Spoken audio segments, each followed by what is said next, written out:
Episode की शुरुआत में उसी फाइट से होती है। वो third soul skin raining storm use करता है फैटी के ऊपर, पर फैटी उसे अपने नॉर्मल स्टंट से ही हरा देता है। तभी वहाँ पे बॉस मोबाइल जूजिंग को बोलते हैं कि चलो करते हैं।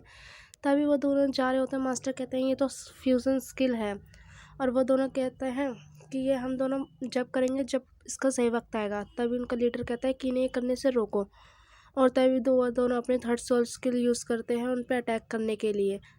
जैसे ही वो बॉस मोबाइल पर अटैक करने वाले हो तो जूजिंग उन्हें बचा लेती है, और बॉस मोबाइल फिर दोनों कंबाइंड होकर अपना फ्यूज़न मूव यूज़ करते हैं। और बहुत कूल मूव होता है ये, बहुत ही खतरनाक। और सब उन्हें कह रहे होते हैं कि देखो क्या कर रहे हैं, और ये दोनों बहुत ही बढ़िया तरीके से अपना कंबाइन यूज़ करते हैं फ्यूज़न सोल स्किल। और जैसे ही उनका बिग टाइगर के आता है, लोग देख के हैरान हो जाते हैं, खासकर ओस्का। और अगले सीन में हमें दिखाया जाता है कि सिर्फ उस टाइगर के एक रोर करने से सारी टीम पीछे धकेलने लगती है, कांच टूटने लगते हैं, और कोई भी ढंग से खड़ा नहीं हो पा रहा। पर जूजिंग बहुत थक जाती है और वो नीचे गिरने वाली होती है। तभी बॉस मोबाइल उसे आके बचा लेते हैं। और हमें अगले सीन में दिखाया जाता है कि तैंग सेंग बहुत गुस्से में होता है। आखिरकार शावू को जो चोट लगी थी, और तैंग सेंग अपने बोन्स निकाल लेता है और पूरे गुस्से में तैयार हो जाता है लड़ने के लिए। तब वो कहती है तुम दोनों संभाल के रहना। वो दोनों अपना शील्ड बना लेते हैं। तभी टैंक से अपना थर्ड सोल स्किल यूज़ करके उस फिनिक्स को नीचे गिरा देता है, और उन दोनों को भी बहुत आसानी से मात करता है। तभी वो दोनों अपना अटैक टैंक पे करने वाले होते हैं, पर टैंक उनके बॉस पे ही उन्हें अटैक करवा देता है। वो दोनों अपना शल वापस लेते हैं, पर टैंक उससे पहले उनका काम समाप्त कर देता है, और वो दोनों नीचे गिर जाते हैं। तभी बचती वो एक अकेली लड़की है पॉइजन वाली, यांग। तब वो लड़की अपना पॉइजन यूज़ करती है टैंक सेंग के ऊपर, पर टैंक सेंग खुद पॉइजनस होता है, तो उसकी वजह से उसके ऊपर कोई भी फ़र्क नहीं पड़ता। टैंक सेंग अपने बोन्स को उसके हाथ पे रख के बिल्कुल मतलब मसल देता है, और उस लड़की को अपने बोन्स से ऊपर उठा लेता है। तभी उनका कैप्टन कहता है कि हम हार गए, और टैंक सेंग उस लड़की को छोड़ देता है। तो कहती है मेरे टीममेट की मदद करो।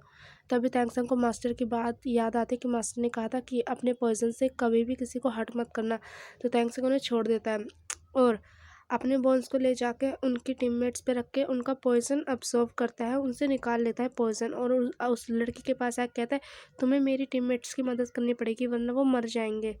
और वो लड़की भी फिर मदद करने के लिए तैयार होती है अपनी मटेरियल सोल से शावू के ऊपर। वो उसे यूज़ करती है, और शावू बिल्कुल ठीक हो जाती है, और वहाँ के उन सारे लोग भी वो ठीक हो जाते हैं। और वो कहते हैं टैंगसेंग कहते हैं कि आप प्लीज़ रिजल्ट बता दोगी। तो लेडी कहती कि श्राइका 7 जीत गए।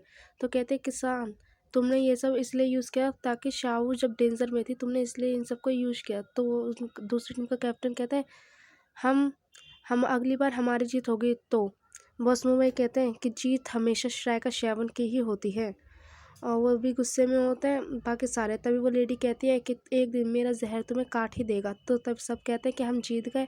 और अगले सीन में हमें दिखाया जाता है कि सारे के सारे टीममेट्स बैठे होते हैं, और सारे कह रहे होते हैं कि हमें माफ़ कर दो मिस्टर, कि हम हार गए, प्लीज़ मुझे पनिशमेंट करो, ये सारी मेरी गलती थी।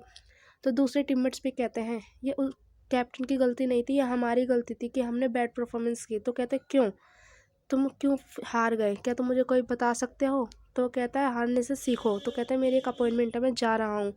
तभी ऑस्कर कहते हैं कि हम सब पास हो गए, तो क्या हमें एक ब्रेक मिलेगी मास्टर, हम सब कहाँ जा रहे हैं। तो मास्टर कहते हैं क्या तुम सबको अपने ऊपर प्राउड हो रहा है। तो कहते हैं इतनी भी बड़ी बात नहीं है कि तुम जीत गए। तो कहते हैं मास्टर अब हम सब इन्हें जाने देते हैं ब्रेक पे, इन्होंने बहुत अच्छा काम किया है। तो मास्टर कहते हैं कि तुम सब ट्रिप पे जाओगे, पर थर्ड प्रेस ट्रेनिंग उसके बाद होगी। तो कहते हैं क्या थर्ड प्रेस ट्रेनिंग। तो ऑस्कर आके कहता है हमें इससे कोई भी दिक्कत नहीं है मास्टर, उसके बाद चौथी होगी, फिर पांचवी होगी, है ना। तभी वहाँ पे कोई आवाज़ देता है कि फंड यहाँ कोई है। तभी उनका कैप्टन जो लीडर होता है वो आता है, और वो झुकता है। वो कहता है तुम्हें इस चीज़ की ज़रूरत नहीं है, क्या तुम भूल गए। तो कहता है मैं जानता था, मैं हमेशा श्राइका स्कूल का एक स्टूडेंट रहूँगा, बिल्कुल एक अच्छा होनहार स्टूडेंट। तो कहते हैं ये हमारे न्यू टीचर हैं जो मास्टर को इंट्रोड्यूस करवाते हैं। तो मास्टर कहते हैं कोई बात नहीं, मतलब उसे इग्नोर कर देते हैं। तो कहते हैं कि तुम दोनों एक दूसरे को जानते हो, तुम बता क्यों नहीं देते हो उसे कि यहाँ तक तुम्हारा एक रिश्तेदार है। तो कहते हैं क्या, और सारे लोग हैरान होते हैं। तो कहते हैं हमारा ऐसा कोई भी रिलेशनशिप नहीं है, और मास्टर वहाँ से गुस्से में चले जाता है। तो कहते हैं फंडर कहते हैं कि लगता है मैंने कुछ ज़्यादा ही कह दिया। तब वो कहते हैं ये हमारा एक हमेशा से स्टूडेंट रहा था जैसे कि तुम सब लोग हो।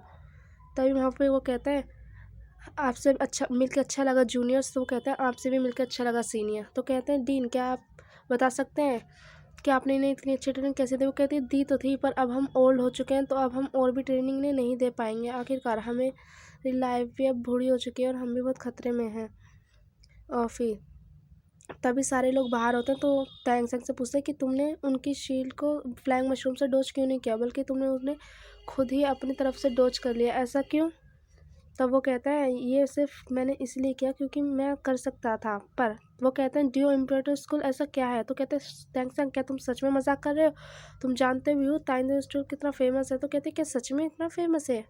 तो रोरोंग उनके कहते हैं ये स्कूल बहुत फेमस है, और ताइडो इम्पोर्टल स्कूल ये बहुत great advance soul material soul सिखाता है लोगों को, और ये बहुत बढ़िया स्कूल है।